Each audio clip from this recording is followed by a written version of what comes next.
Hanya di dalam hadirat-Mu kami merasakan damai. Ada ketenangan yang sejati di dalam setiap hidup kami. Hanya di dalam hadirat-Mu Tuhan. Terima kasih Yesus. Di hadirat-Mu tempat yang kurindukan, nafas hidupku dan sumber kekuatan. Di sana Kau nyatakan isi hati dan rindumu, sehingga ku mengerti berharganya hidupku.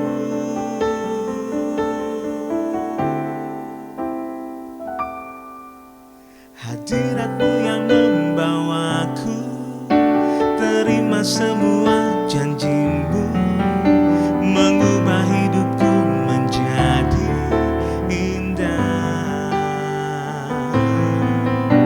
Hadirat-Mu yang menguatkan aku di dalam pengharapan.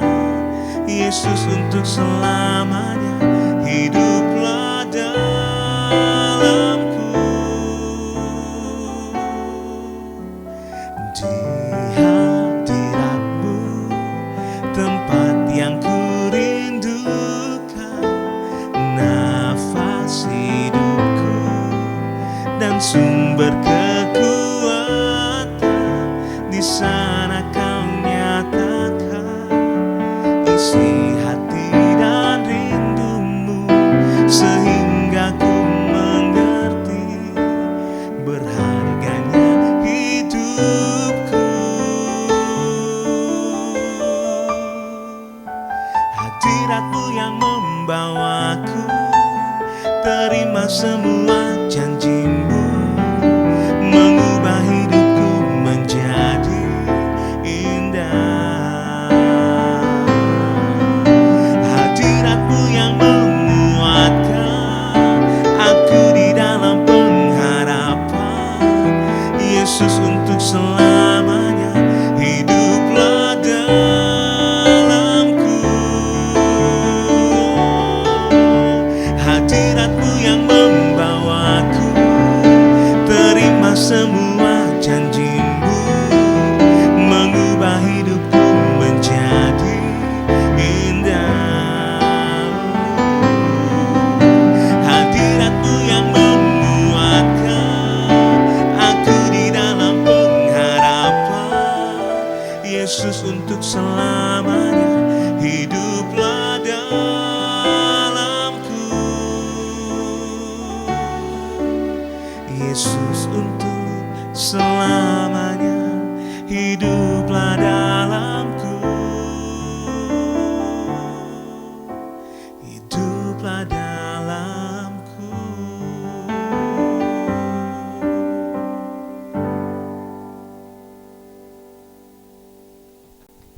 Shalom, selamat pagi.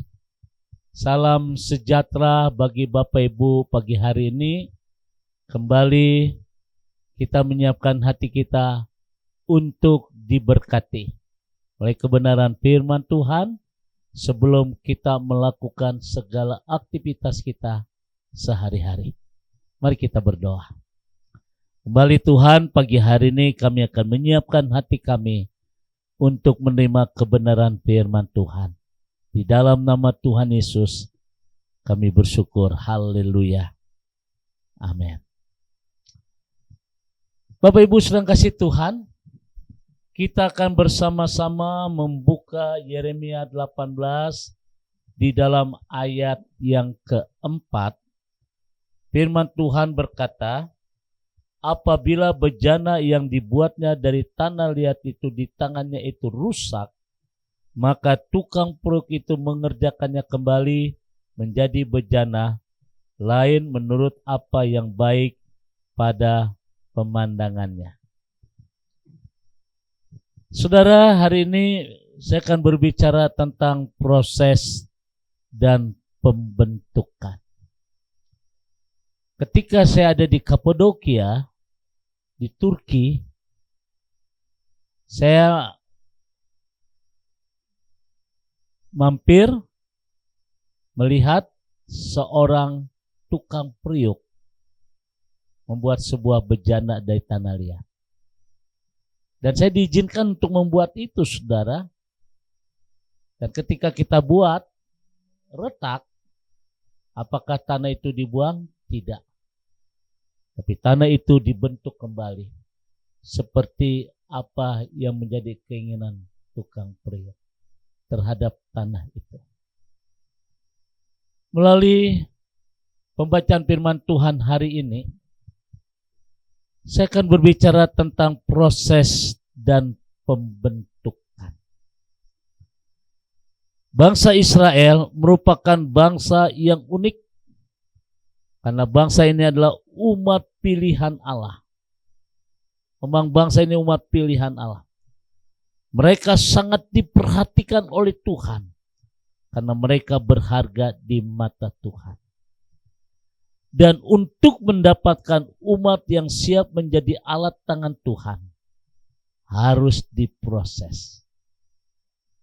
Siapapun kita, saudara, kalau Anda ingin menjadi umat kesayangan Tuhan, menjadi umat pilihan Allah, kita harus siap diproses. Bangsa Israel diproses di Mesir selama 70 tahun. Di Babel 70 tahun, bahkan di Asyur 70 tahun. Dan akhirnya yang tersisa kembali ke Kanaan menjadi bangsa pilihan. Pagi hari ini kita akan bisa melihat 3 pelajaran dalam proses pembentukan di tangan Tuhan. Saya percaya bangsa Israel adalah bangsa umat pilihan Allah.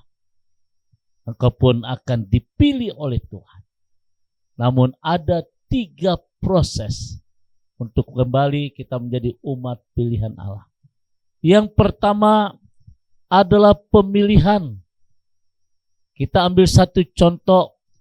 Abraham seorang beriman yang sebelumnya tidak mempunyai anak. Tetapi karena ketaatannya kepada Allah, ketaatannya kepada panggilan dan melakukan perintah Tuhan, ia dipilih oleh Tuhan. Akhirnya Allah mengkaruniakan anaknya. Dan keturunan menjadi bangsa yang besar. Seperti bintang di langit dan pasir di lautan. Nah saudara, dalam proses pemilihan ini, seringkali orang jatuh tetapi tidak dibuang oleh Allah, tetapi diperbaharui kembali. Tuhan tidak membiarkan umatnya tergeletak. Meskipun kita jatuh, tapi Tuhan sanggup mengangkat kita kembali. Inilah kasih Tuhan yang begitu indah. Inilah yang disebut sebagai pemilihan. Abraham dia taat, dan dia lakukan kehendak Tuhan. Dan Tuhan berjanji akan memberikan dia keturunan.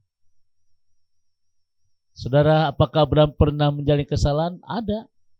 Tapi Tuhan sanggup mengangkat kembali Abraham. Setelah pemilihan adalah memprosesnya.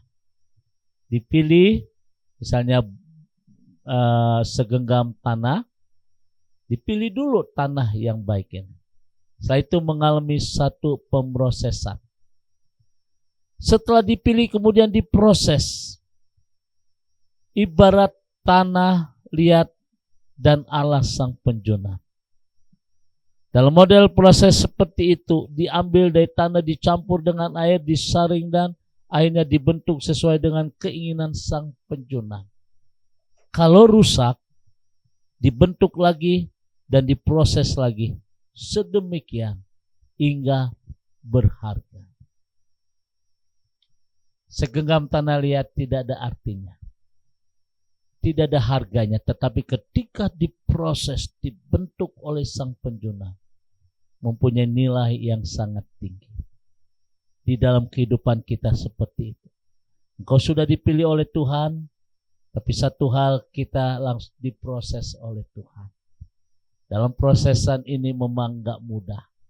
Sakit, susah, dan lain sebagainya. Saya berdepan saudara, enggak bim salah bim ala kadabra, plek langsung jadi pendeta. Tidak. Prosesnya panjang. Tak kala kita enggak dilihat, tak kala kita enggak dihargai. Tetapi itulah yang harus kita terima. Bangsa Israel 70 tahun. 70 tahun di Mesir. 70 tahun di Babel. Dan 70 tahun di Asyur. Dan ketika masuk ke kanan itulah orang yang dipilih. Itulah yang terbaik. Dan yang ketiga, setelah diproses, bagian yang ketiga adalah pembentukan. Bangsa Israel diproses 40 tahun di padang gurun. Kemudian mereka diproses lagi melalui para raja, imam-imam, nabi-nabi. Mereka diproses terus melalui penyerahan keseluruhan bangsa-bangsa.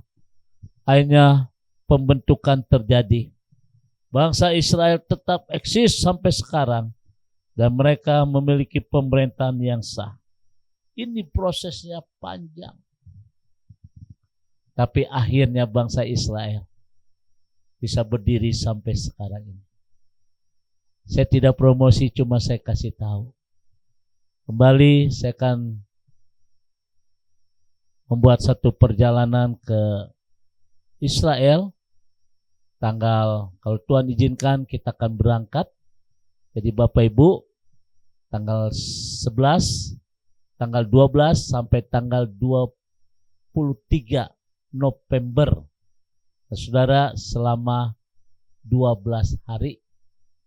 Dari Mesir sampai negara Israel, kemudian sampai ke Yordania.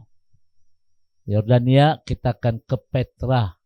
Nah, Bapak Ibu, kalau Bapak Ibu memang Tuhan izinkan berangkat bersama saya, silakan hubungi 0813 8068 7434 atau 08 73 kali 400 3045. Nah, saudara, nanti Bapak Ibu akan lihat bagaimana perjalanan di Mesir. Bangsa Israel diproses sedemikian di padang gurun, saudara. Aduh, padang gurun. Saya pernah berhenti dan saya turun di padang gurun. Waduh, itu berapa senti kaki saya ke dalam loh. Bagaimana mereka jalan, kasut mereka nggak rusak. Itulah karya Tuhan mukjizat. Proses sedemikian rupa. Saudara, nanti Bapak Ibu akan lihat bangsa Israel, bangsa yang luar biasa, saudara. Wah, diberkati. Maju sekali. Inilah umat pilihan Tuhan. Dan saya percaya Anda pun adalah umat pilihan Tuhan. Amin. Tuhan memberkati. Kira 3 hal ini yang membuat kita siap dibentuk. Sampai pada akhirnya kita menjadi umat pilihan Allah yang diberkati Tuhan. Selamat pagi, good morning. Kita tundukkan hati kita di hadapan Tuhan. Bapa kami yang ada di dalam surga, kembali pagi hari ini kami menyerahkan seluruh keberadaan kami untuk Engkau bentuk seturut kehendak-Mu. Dan memberikan kekuatan bagi kami, kemampuan bagi kami untuk siap menghadapi proses demi proses apa yang menjadi rencana Tuhan dalam hidup kami. Memberikan kekuatan bagi kami ya Tuhan, bahkan setiap umat-Mu. Sebagaimana bangsa Israel tetap disertai oleh Tuhan, kami pun tetap disertai oleh Tuhan. Dan kami percaya bahwa bangsa Israel berharga di mata Tuhan. Kami pun berharga di mata Tuhan. Berkati umat-Mu ya Tuhan, jadikan kami terus naik dan bukan turun. Dalam nama Tuhan Yesus kami berdoa, haleluya, amin. Saudara yang kasih Tuhan, kembali pagi hari ini saya ucapkan selamat beraktivitas. Tetap semangat di dalam Tuhan. Percaya kalau hari kita mengalami kesusahan masa itu bagian dari proses pembentukan Tuhan. Tuhan memberkati. God bless you. Sekarang arahkan hatimu, angkat kedua tanganmu dan terimalah berkat dari Tuhan. kasih, kemurahan, damai sejahtera dari Allah Bapa di surga, cinta kasih dari Tuhan kita Yesus Kristus dalam penyertaan Roh Kudus memberkati kita semua hari ini sampai Maranatha. Tuhan Yesus akan datang kembali. Yang diberkati berkata, amin.